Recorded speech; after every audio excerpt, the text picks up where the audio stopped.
কানাডার প্রধানমন্ত্রীর পদ থেকে পদত্যাগের পর অনেকটা রহস্যজনক ভঙ্গিতে পার্লামেন্ট ছেড়েছেন জাস্টিন ট্রুডো, যা বিশ্ব মহলে জন্ম দিয়েছে নানান আলোচনার। প্রশ্ন উঠেছে, কাকে ভেংচি কাটলেন ট্রুডো? তার এই প্রস্থান কি তবে সাময়িক? কানাডার মসনদে কি আবারও দেখা মিলবে ট্রুডোর? ভাইরাল হওয়া ছবিতে দেখা গেছে ট্রুডো এক হাতে চেয়ার ধরে আছেন এবং জিহ্বা বের করে আছেন, যা অনেকের কাছে অপ্রত্যাশিত লেগেছে। কানাডার প্রচলিত নিয়ম অনুযায়ী সংসদ সদস্যরা পার্লামেন্ট ছাড়ার সময় তাদের আসন নেওয়ার অনুমতি পান। টরন্টো সানের রাজনৈতিক কলাম লেখক ব্রায়ান লিলি এক্সে লিখেছেন, যে কোনো সংসদ সদস্য কমন্স ত্যাগ করার সময় তার আসন সঙ্গে নিতে পারেন। তবে ট্রুডোর এই ছবি কিছুটা অদ্ভুত। এছাড়া এটি আসন্ন নির্বাচনের আরেকটি ইঙ্গিত হতে পারে।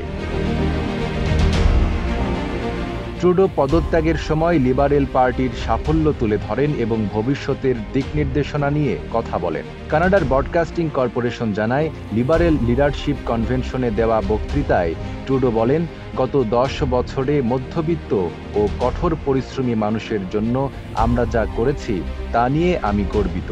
তিনি বলেন, আমাদের দায়িত্ব হলো কানাডাকে বিশ্বের সেরা দেশ হিসেবে রাখা।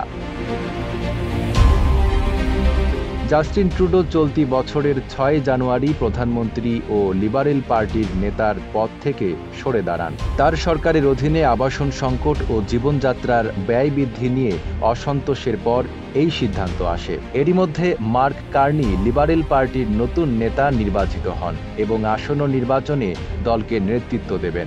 মার্কিন প্রেসিডেন্ট ডোনাল্ড ট্রাম্পের সঙ্গে বাণিজ্য দ্বন্দ্বের মোকাবেলার চ্যালেঞ্জের মধ্যেই কানাডার ভবিষ্যৎ পথ চলার দায়িত্ব নিলেন কার্নি।